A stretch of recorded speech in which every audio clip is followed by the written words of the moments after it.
Hi friends, coming at you as usual from a new place, a strange for me anyway. So even though I've got a couple of journals saved up, I haven't been journaling that much. But I'm going to share the one from today because I'm still in the space that I was coming from when it was written. And I like to give it with as much reality as I can. So it's Halloween, the first journal of this day. I don't know yet what the Mayan day is, haven't looked it up. I feel so terribly lost. Now, don't get me wrong, this is a good space to be in. In my world of only good, better, and best, how could it be otherwise, right? Oh, and be sure to be in heart to follow the flow with this one. Be unafraid.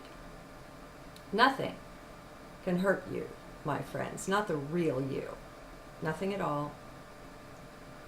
Once you get there, once you enter this knowing about good, better, and best, you are fearless. And what that means is you've dropped most resistance to what is, to life. Then comes the trust in the knowing that the real you cannot be hurt, but it goes much farther than that.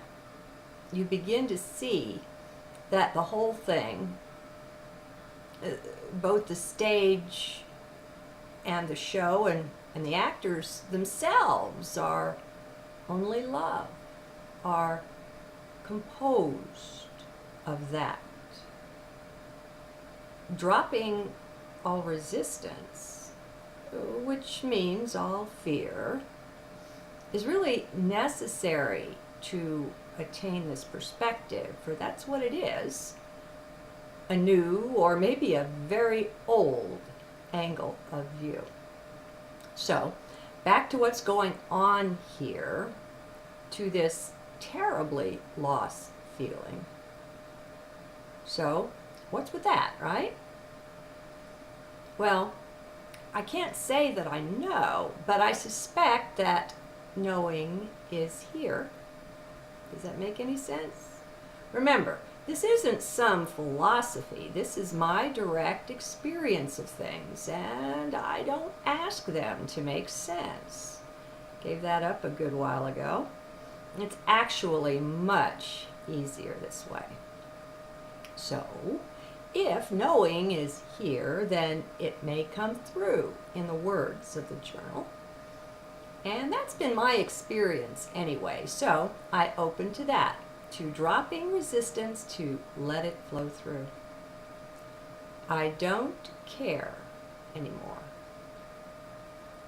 There's a type of giving up going on inside, one that I trust.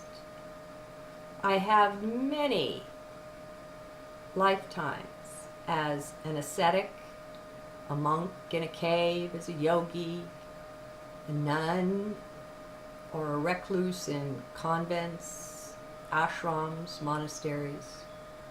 Oh yes, I've made it my way of life again and again. Not having the full connection via the conscious mind to those lifetimes right now, I can't say yet how they turned out, even though the knowing is there. Now, it doesn't matter anyway, since it's now the simultaneous now, but not here. So it's a field of my now here.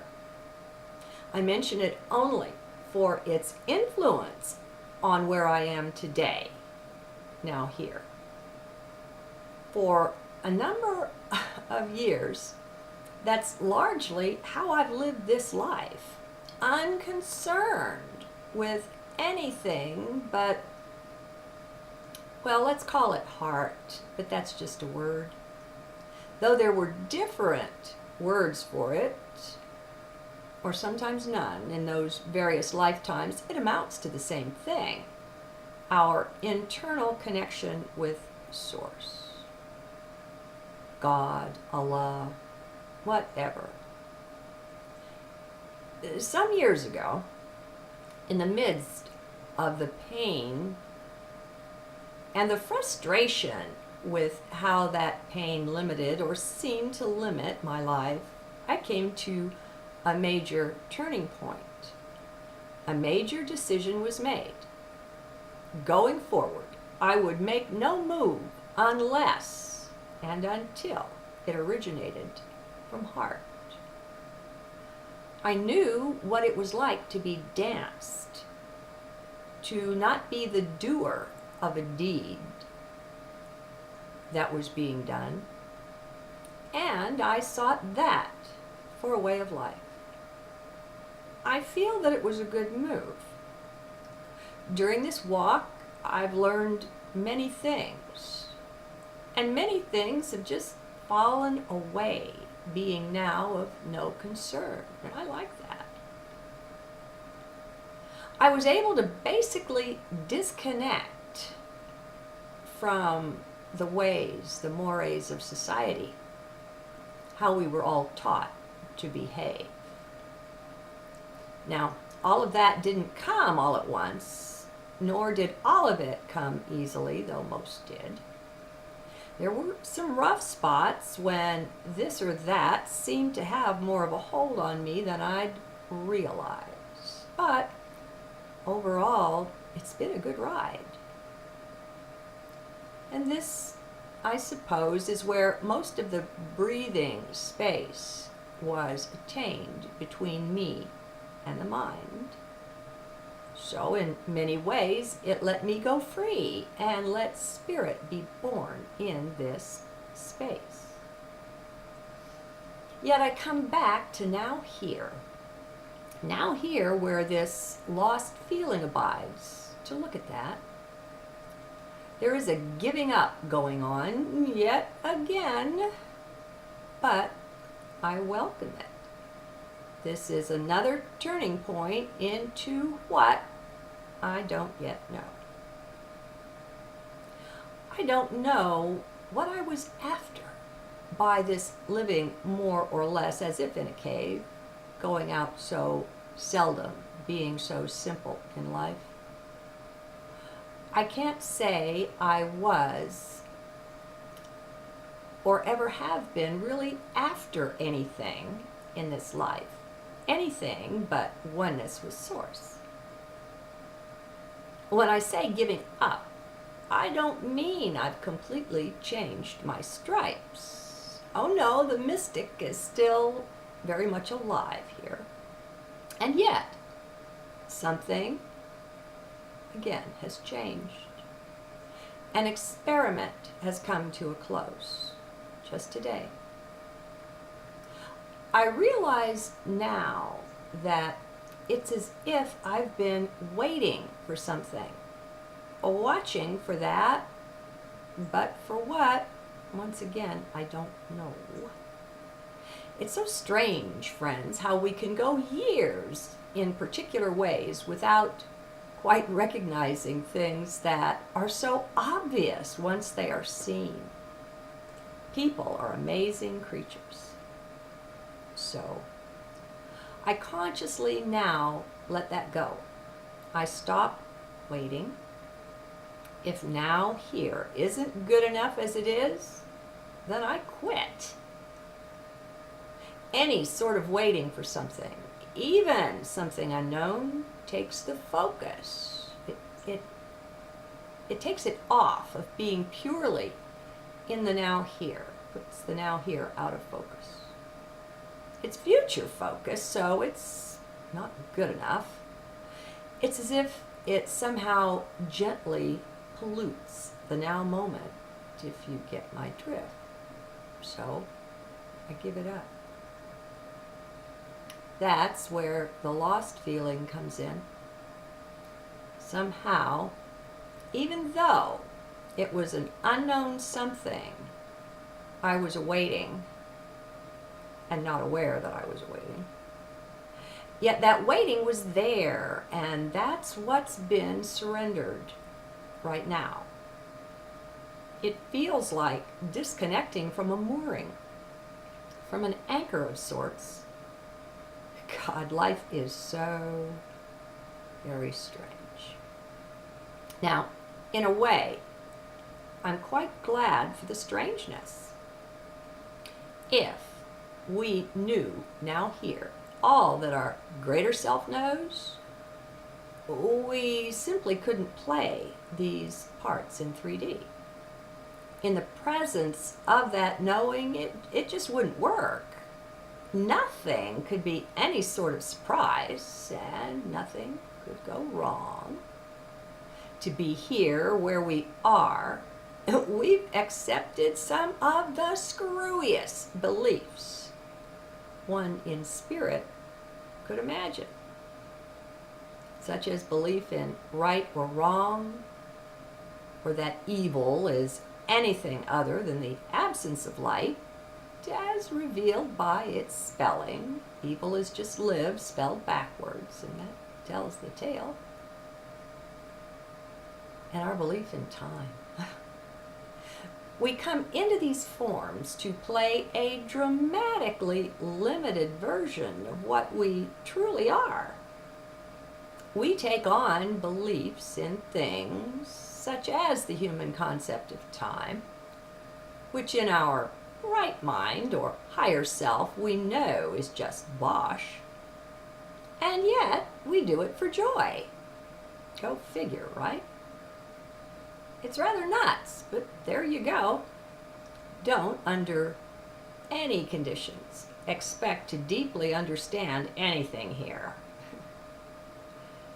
This was one of my biggest letting goes previously. Believing things had to make sense to the mind, believing that I had to understand things somehow, that was even possible. When you release that one, you can begin to truly soar. Until you do, you just don't see how tightly you're tying yourself down by referring everything back to the mind, such that if it doesn't make sense to mind, you turn away from it, or you don't take the leap, whatever it is. There's a natural buoyancy to the soul or inner being, or whatever you like to call it, the being that you are in spirit. It wants to soar, so that's just natural to it. And yet, we bind and tie it down, anchoring it to this and that idea, concept, or belief. Belief in time as any sort of a limit is a big anchor that can hold us down to 3D. Now sure, time exists, even in spirit, but it's not a limit of any kind. Dr. Michael Newton, in his in-depth hypnotherapy research, discovered that it's possible for a being to live one life, then go and live the next life as the one prior to the life just lived. I'll say that again. I know it's a mind pretzel. He discovered that it's possible for a being to live one life and then cross over. And then for their next life, they come back to live the one prior to the one they just lived. Go figure, right? Well, you're one heck of a lot more open to such stuff and to anything once you don't try to force things to make sense of a mental sort. Now, it makes sense, all right, just not the sort of sense recognized by the mind. Sense of a higher or a deeper, an inner kind. Frankly, just being limited to using words to communicate would be like hobbles on a racehorse to our inner being. Thus, the forgetting is ever so necessary and in so many ways. And yet, now that the time of remembrance, of awakening is upon us, we can expect to be recalling so much of who and what we truly are. It goes better, I've found, if you don't expect it to be a mental remembering, for it's not. It's not the mind that awakens, it's you. You're the one who is eternal, not the mind, not the body. And yet we're so trained, so schooled to run simply everything by the mind. Well, just something else to be willing to release. I'm beginning to see self as rather like a helium balloon, one of those really big ones with a hanging basket to take you for rides. Only we're tied down so firmly to the earth by so many things that act like both sandbags and anchors. These are our set of beliefs serving to hold us down and grounded right where we are. And yet, we're still the balloons. We're meant to fly free at least a part of the time. We don't begin to know that until we do some serious letting go, as I suspect all of you already know. Letting the little things go is more like throwing out the sandbags. It's helpful, but only if you're already airborne. If you're still heavily anchored by other major beliefs or core beliefs, getting rid of sandbags doesn't yet let you float free. When we come on a time in our lives when we somehow feel hugely lost, that can be symptomatic of us cutting an anchor loose, something that we somehow identified with, that we let anchor us to the duality of earth. Thus, the lost feeling. What we may not realize at the time is our increased buoyancy. We're so focused on the seeming difficulty, or maybe on things seeming to go wrong in this or that way, that our increased elevation isn't yet apparent. And then, when we do notice it, notice how different it feels, that may inspire or tempt us into fear at first. It all seems so very strange. Well, my friends, let's look at it this way. It's strange to mind, not to us, not to the one who you really are, the real one. And once we can see through fear that way, we're really set. We just pulled up another anchor with that one. And it comes from the breathing space you develop between you and mind. Lovely outcome, that. So, still, you don't know where you are. You're in strange, seemingly new territory. You don't know yet what the rules are here, if there are any. Perhaps your biggest feeling is just being lost. Well, that's okay. Can you sit with that and just let it be? Can you accept it as simply what is? We can choose to do that. There's a tendency we're all familiar with to want to fix or improve things. Such as right now, in my mind, it just went through to correct the sentence. There's a tendency with which we're all familiar to want to fix or improve things. There's nothing wrong with that, but it's not something we have to act on either. It's also something we can just take a look at. Just watch for a bit. What'll we discover? Well, that'll be personal to each one, but The potential is there to do some more seeing through things, ego things, mind things. I have found that increased clarity generally comes out of this self-observation. This is truly an upside down and backwards world, at least in a lot of ways. You have to admit this when you find that your most lost feeling times are really some of the best times of all. Again and endlessly again, we discover that nothing is just as it appears. Nothing is what it seems to be. And it's also quite enjoyable, making room for that, just accepting that that's how things are, or at least how they keep seeming to be. If you've been in heart or centered while with this journal, as it went on, you will have felt things lightening up. Felt the sandbags and maybe an anchor or two fall away. That's here for you. Only for you, you'll write it precisely your own way.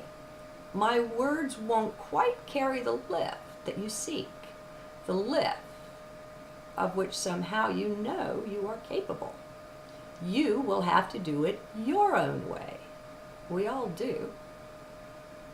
Well, we chase after this one and that one online, in the bookstores, conferences, retreats. You know what we're looking for? We're seeking someone in whom we can see our own exact reflection. Not the reflection of our form, but of our spirit instead. We want so badly to find that. So we seek it out endlessly until we don't, until we give up the search. In each of these teachers, the ones we've chosen, we find some part of our own greater self reflected back to us. We feel it in the resonance with their words, and yet it's never quite perfect somehow. One day we wake up and realize that we will never find exactly what we seek in someone else, in anyone else. Until then, though we've kept turning to heart in so many ways, we haven't quite reversed our outward focus on life. We've continued seeking whatever it is out there. And you know, I'm just talking about me here, okay? Until then, we didn't fully realize that it's not out there, that it can't possibly be found that way, but we just didn't know at the time. We were still seeking, still in search mode as we walked through our days, never quite making it into the now here. We may not have even realized this, or at least not consciously, for deep within, we all know. It's not until we do some more letting go that such things are seen. Now, sure, we get a laugh out of it pretty much every time, a laugh on the self, when we see just how obvious it is, how it was there in our face all along, just not seen till now. After enough times where the letting go brings on such clarity, we begin to realize the deep wisdom in it, even though it seems totally backwards. After all, how is it we can be enriched by just letting things go? To mind, it doesn't make sense, but of course, well, it's been fun, actually. Pain and all that's come from that. Oh, it doesn't so much feel like fun at the time, but doesn't it do so when it's viewed via hindsight? I find consistently that it does. That's one of the ways I've been shown that everything is perfectly okay. How could it not be when simply everything in hindsight shows its beauty to us? More and more cutting free and letting go. That's what I wish for all of you who share my deep inner desire to be one with Source, consciously. And I don't mean cutting free of Earth or of the body and letting that go either. Now, surely I did once, for many long years, but no more. I found that joy and all that we seek is really right here, right now and right here. And that there's no need to go anywhere but right where I am. Again, it's reinforced for me the wisdom of only self and now here in heart. The beauty, the completeness found in that little phrase. And that tells me I didn't invent it either, that it's something I was shown from a deep inner wisdom that the me cannot claim. And that's fine. It's better than fine, actually. This increased breathing room is a heavenly thing. And it's also quite useful just for lightening up, something from which we could all benefit. Just about wherever we are, whatever we're doing or thinking, taking the advice to just lighten up and take self and life way less seriously would be ever so helpful, no matter what. We all do it. We get way too serious with things. We make mountains out of molehills, not realizing at the time that it's just a shift in perspective that could immediately clear things up. Oh, but with our beliefs intact, with our nose to the grindstone of life, just as we've been taught, do we listen to such advice? We can't even hear it. Breathing room. I sense I'm in process of expanding out into yet more of that. And it's nice. Right now, I don't even know where that lost feeling went. It's best to not look much to the past. For back then, things just wouldn't shift quite so fast as they're doing now. If we stay anchored to the norm of such things from back then, it just serves to anchor us down, to hold us back from whatever buoyancy is truly available in our now here. And yet, this time of my letting go was of looking to the future to bring something, I still know not what, but I did catch the self out in this future focusing. It didn't feel very good. Mind well knows by this time of living with me that no ultimate solutions are ever found in either past or future focus, but only right here. And yet, mind's habits run deep, don't they? So, we celebrate the now here again and ever again, and there's no again because it's just now, but anyway, words. There's an ultimate sort of peace here that no words can convey nor contain. By now, I think most of us have touched down any number of times into this peace, this sacred space hidden within. We know the feel of it, just not how to bring it about at will, as ego would so love to do. Thus, we find the aspirants speaking to the teachers, the guru, bemoaning the moment of awakening that somehow got away. All the while, not yet realizing that it's ego or mind, moaning, talking, seeing, being there. And perhaps that's even been the story for you. It's funny, really, how awakening seems to come in spurts. How very seldom it comes all at once. Even for someone like a Gautama Buddha, it was the journey that brought it, not just the one powerful experience under the bo tree. Had it not been for the steps taken all along his way, that awakening couldn't have come. The rough edges are generally removed before the deeper awakening will appear.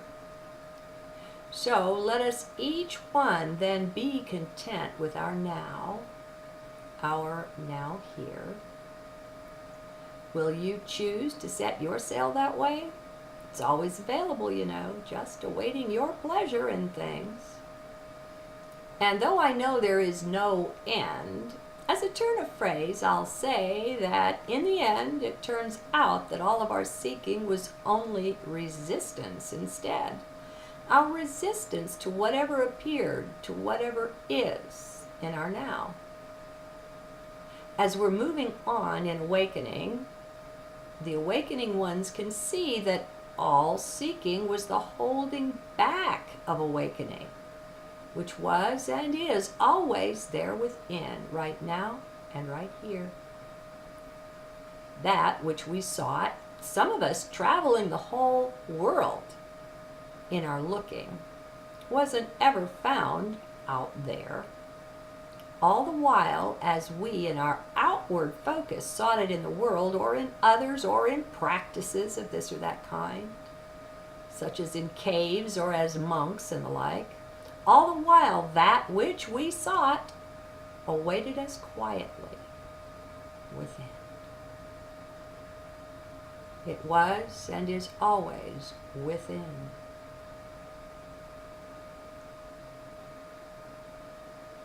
It is ever and only our inward focus on the now here that bears such fruit. We find that all along we were it.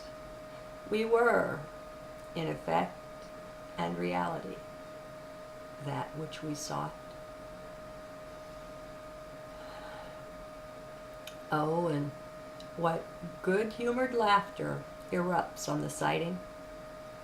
How silly we see we were in all of that oh-so-sincere seeking, in all of that effort to become what it turns out we already are.